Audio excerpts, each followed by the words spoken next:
So you know how I tell you guys that dreams are contextual, right? I say, hey guys, dreams are contextual, dreams are contextual. Ask God what is going on in your life will dictate what you are dreaming. So I'm gonna share a dream breakdown, and this will help us understand more why I talk about context a lot.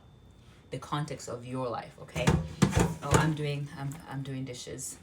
So this person, God revealed to this person that they had an enemy, right? There's an enemy that is very close to you. Pay attention. Be careful. There's an enemy, right?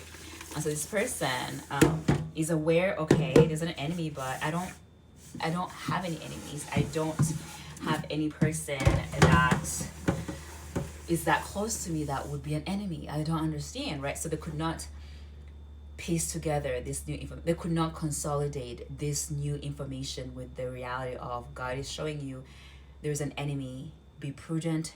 Pay attention. Okay?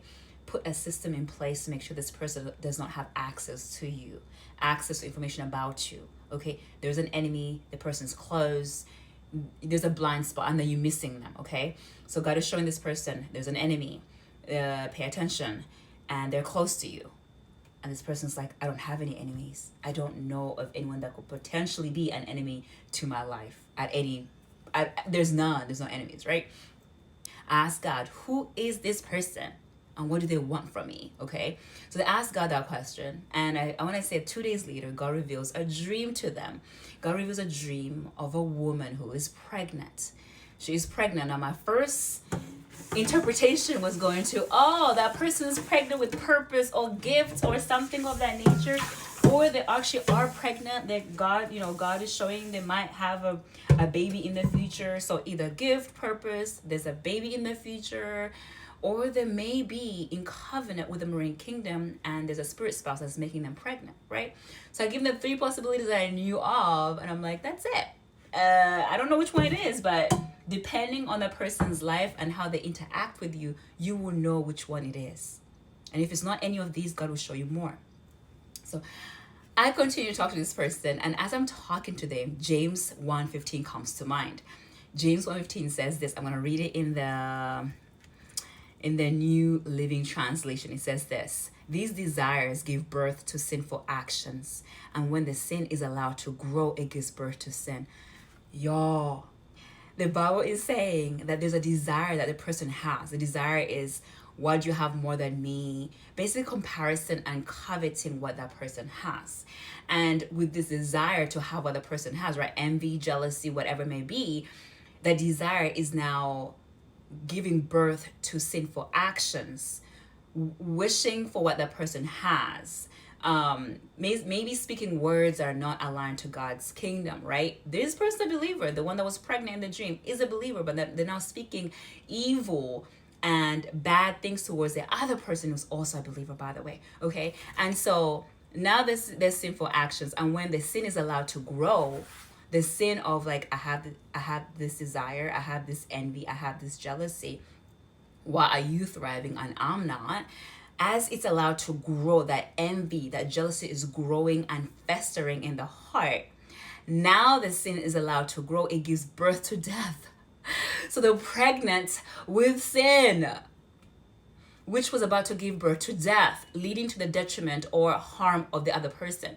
So God's showing the other person, listen, there's a person that's close to you that is not, that is scheming and planning for your downfall. Pay attention, look out.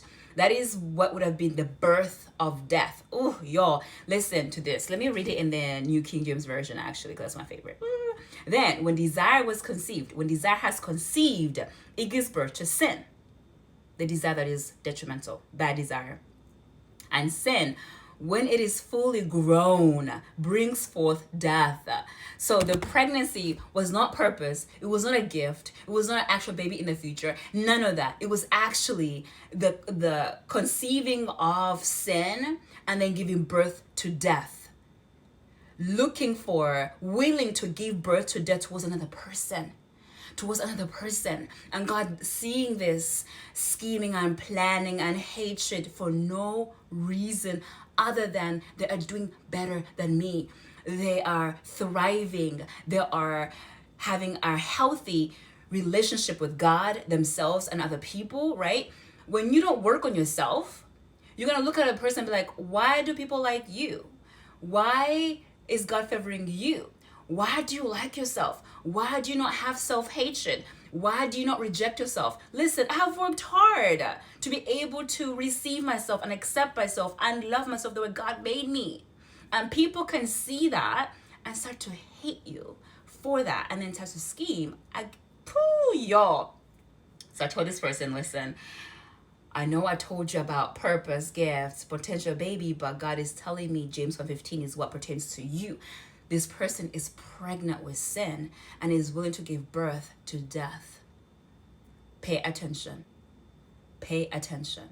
So I want to correct myself publicly and say, sometimes when a person is pregnant in the dream, it may not be purpose, gifts, mandate, assignments, or a potential baby, or even a covenant with the marine kingdom, with a spiritual spouse. It could be that they are conceived from the desire has conceived sin in them, and sin gave birth to death, and death is going to be birthed out of them.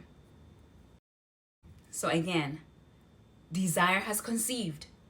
Desire to hate a person, the desire to outshow them, whatever it may be, right? The desire has conceived.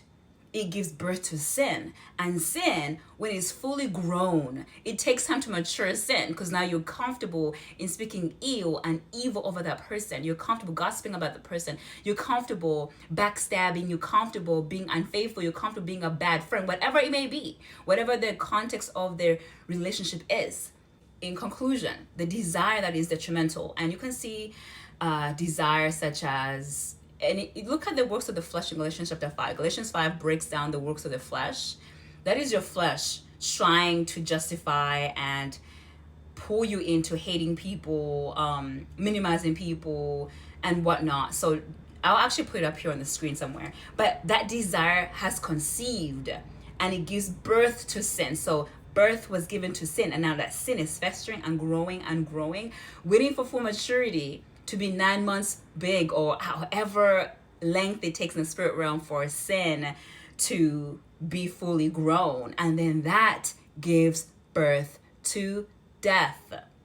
And then you see a manifestation of somebody dying in this realm because somebody conceived a desire, conceived it, gave birth to sin, and that sin was able to birth death towards that person that didn't even know that they were hated by the other person. Because for them, whatever they have going on is innocent, is pure, it's great. But y'all, please pay attention. When God warns you, pay attention and ask him again, God, you show me there's somebody close to me that does not like me, that wants the worst for me. Who is it? Who is it? When he shows somebody pregnant, it could be James 1:15. I'm not saying it is James 1:15, but I'm saying it could be James 1:15.